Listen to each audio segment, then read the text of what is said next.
Hello friend, good morning जोहार। आशा करछे आपण माने समस्ते भरे थिबे। तो लता यूट्यूब चैनल रे आपण मान को स्वागत।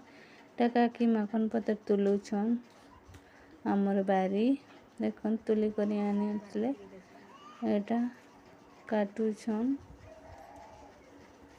माखन पतर और कड्डी और झुनगा भी मिक्स करिथिले और बनैथिले भल लागुथिला।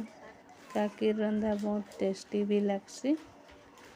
देखो टा काटुछन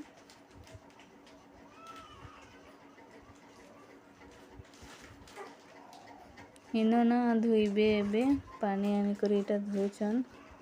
थरे धोई नहीं थिले एटा फिर से धोई दउछन और थरे देखो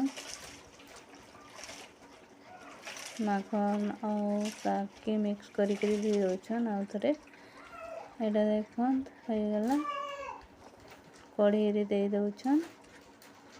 एटा अल्प टिके सिझे नेबे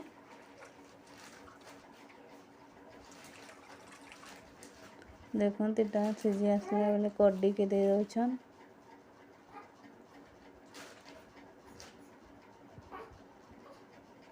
कड्डी देले बहुत भल लागसी सेथिले दउछन कड्डी।